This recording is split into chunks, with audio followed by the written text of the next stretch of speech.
델타 변이 바이러스, 지난해 10월 인도에서 처음 발견됐습니다.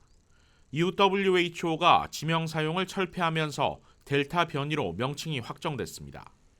미국 내에서 지난달 말까지만 해도 전체 코로나 바이러스 샘플에서 3% 정도였던 델타 변이는 한 달이 채 안 된 지금 전체 20%를 차지할 정도로 확산되고 있습니다. 델타 변이가 갖고 있는 위험성은 전염 속도가 다른 코로나 바이러스들에 비해 훨씬 빠르다는 점입니다. 소위 옷깃만 스쳐도 감염될 수 있다는 말이 나올 정도입니다.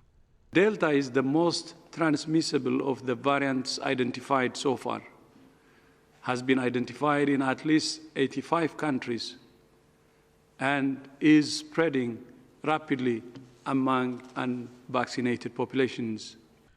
반면 방역 의료 전문가들은 델타 변이에 감염되는 사람들 중 특히 젊은 층의 병원 입원율이 낮다는 점에 주목하면서 델타 변이가 치명성 또는 중증 유발 효과가 그리 높지 않다는 데 의견을 같이 하고 있습니다. 실제 델타 변이 확산으로 일일 확진자 수가 다시 10,000명을 넘어선 영국의 경우를 봐도 입원 환자 비율은 빠르게 늘지 않고 있습니다. 델타 변이 감염 시 증상도 기존의 코로나 바이러스와는 다른 것으로 알려지고 있습니다. 기존 코로나 바이러스의 경우 고열과 호흡곤란, 미각과 후각 상실 등이 주요 증상인데 반해 델타는 두통과 인후염, 콧물 등을 유발한다는 것입니다.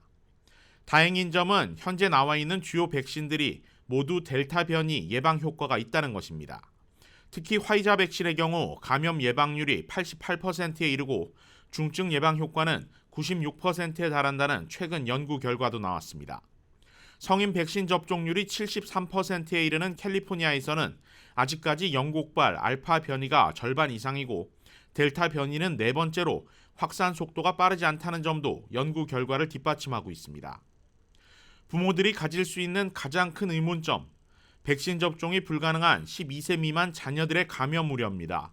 그러나 상대적으로 어린 자녀들의 경우 성인들에 비해 감염 위험 환경에 노출될 가능성이 적고 실제 체내 감염 유발 인자도 많지 않다는 연구 결과가 나오고 있습니다. 다만 여름철 야외 활동이 많아지고 있는 상황이라 주의는 필요합니다. 방역 전문가들은 어린 자녀들의 경우 사람들이 많은 곳에서 마스크를 반드시 착용하게 하고 수영장 등에서 코까지 가리는 고글을 사용하는 것만으로도 예방 효과가 있다고 조언하고 있습니다.